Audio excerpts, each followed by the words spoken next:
But I want to stick with that idiotic ABC fact-check unit just for one more second, because it also says, hey, well, California is more like Australia than Nepal.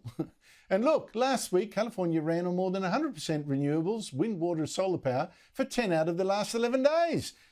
Fall between a quarter of an hour and 6 hours per day. Again, who is the ABC trying to fool? What about the rest of the time when the wind and solar wasn't enough? Oh, well, then it needed nuclear power and fossil fuels. And needing that kind of backup is exactly why renewables always cost so much. California has invested billions on more renewables, but the more it's got, the more that Californians have to pay for their electricity, just like here. California now has the third highest prices of the 50 American states. Joining me on Culture Wars is Rowan Dean, editor of The Spectator Australia and host of Outsiders here on Sky News every Sunday at 9 a.m. Rowan Dean, look, it's like being green as an excuse to hide or whatever the truth. I mean, why is that? Well, it's ridiculous, isn't it? We constantly get bombarded with these sort of bizarre claims. Well, over here at this point in time, renewables did the job, or over there for X point of time where certain weather conditions and so on. All of which kind of avoids basic logic and makes you wonder, you know, the old saying, they protesteth too much. Basic logic tells you the only reason you would go into renewables is if you believed we needed to get to net zero emissions. I personally don't believe that, but that's irrelevant. Let's assume we do need to get to net zero emissions. If that is the case, the technology, nuclear technology, is the proven way to do it. It has zero emissions. Yes. So therefore, if you are convinced that net zero is so important, then you must embrace nuclear, even if only to a tiny amount, even if partially with renewables, even whatever it is. You must, by definition, embrace nuclear, as many young climate change activists are now doing. So here you have people like Chris Bowen telling us, no, we mustn't do this. Well, this is the same salesman. If you look back to, you were talking earlier about the disastrous Rudd Gillard years. Chris Bowen was the salesman who tried to sell us on the idea that the Malaysian solution, if we swapped one asylum seeker for, I think it was 4 or 8 or whatever it was, characters that the Malaysians would pull out of a hat, this would solve all our border policies. Bowen is an idiot. I'm sorry to say that he is. I hope he's not offended by my saying that. He probably thinks the same about me, and he's perfectly entitled to think that. But the reality is, this country, if we want to prove what is or isn't the best technologies, it's very simple. Let the market decide. Remove the moratorium on nuclear energy, and we will see if it is cheaper or more expensive.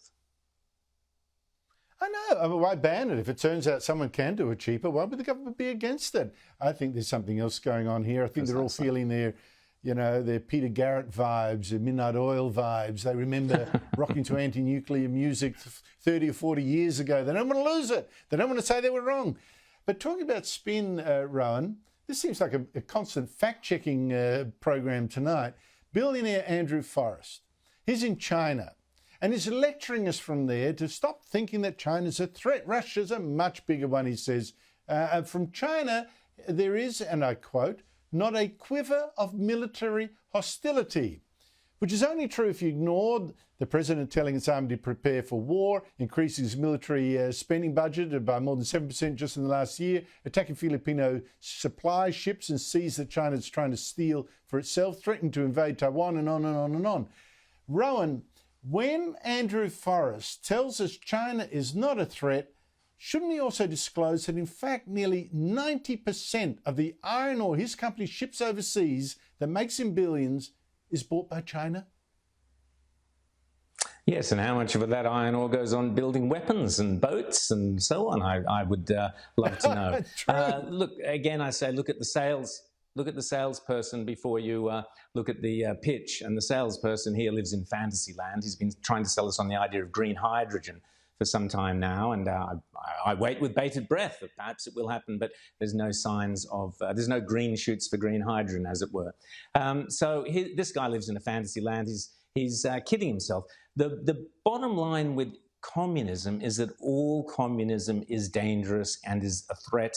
All communism is potentially a deadly threat. We've seen that throughout history. The Americans, the West, figured out during the Cold War that there were 2 crucial things you do with communists. One, You approach them from a position of strength, military strength. You must approach them assuming the worst is in their hearts. Secondly, China and Russia must be kept from becoming allies. That was the critical strategy of the Cold War, and the West did that very successfully. Because there's nothing the left hate more than hating each other. So long as you can get the communists hating each other, China and Russia, then we can have a kind of stable world for the rest of us. But the problem is it's not an either-or choice between Russia and China. Both are dreadful. Both are a major threat. Yep. Both must be contained. And to contain them needs clear strategies and from a position of strength, which unfortunately the Biden administration has completely disadvantaged the West with. Yes, I remember a couple of decades ago, Rowan, that China was the little brother to the Soviet Union. Now it's reversed. China is the big boy, and Russia is now just selling China all its resources at rock bottom prices. It's turned into a little gravy train for China. So the world really is changing. Thank you very much for your time, mate. Really appreciate it.